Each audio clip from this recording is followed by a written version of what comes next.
Za mnou je vesnička Kvasiny, která je historicky spjatá už od 30. let s touto fabrikou.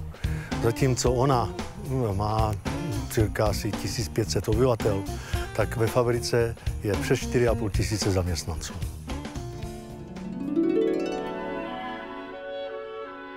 Stojíme právě v hale, tehdy velké hale, kde se začal vyrábět v roce 1934 vůz Java Minor do nějakého roku 46-7, kdy jsme navázali spolupráci se Škodovkou a vyráběly se tady samé krásné progresivní modely.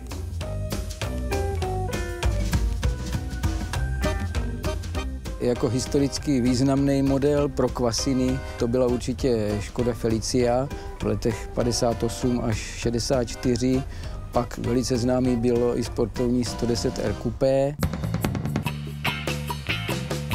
Felicia byla v té době naprosto jedinečná karosářská varianta, která se v Československu nevyráběla. Byl to sportovní automobil moderního střihu. I Spojené státy měly eminentní zájem, ale tehdejší produkce nebyla schopná takové množství karosérií a vozů vůbec vyrobit.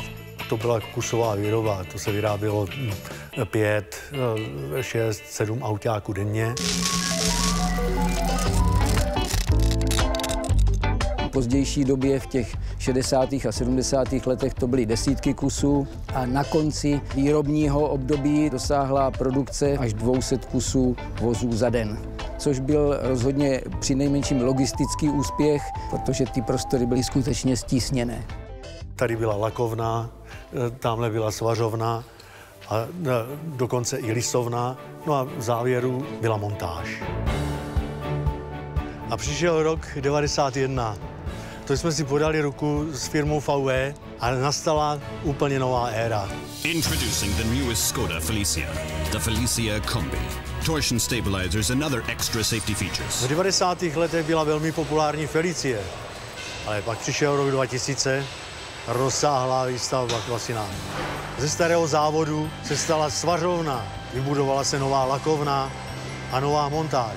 Tento rozmach přinesl velké množství pracovních příležitostí. Já si myslím, že Škodovka pro ten region asi je hodně důležitá. Tady je vesměs hlavním zdrojem zaměstnanosti v kraji. Od malička mě zajímaly auta, chtěl jsem pracovat s autama a tohle to bylo pro mě výzva, hlavně jistota práce. Zatímco dříve na jedné lince se vyráběl pouze jeden model autáku, jeden motor, několika málo barevných odstinek.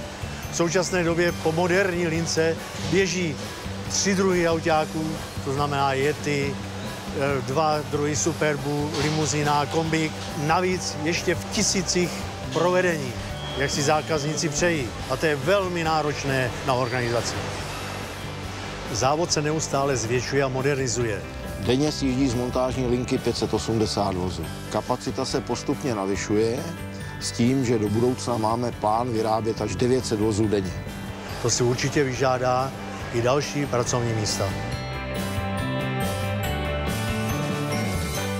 Skoda. Simply clever.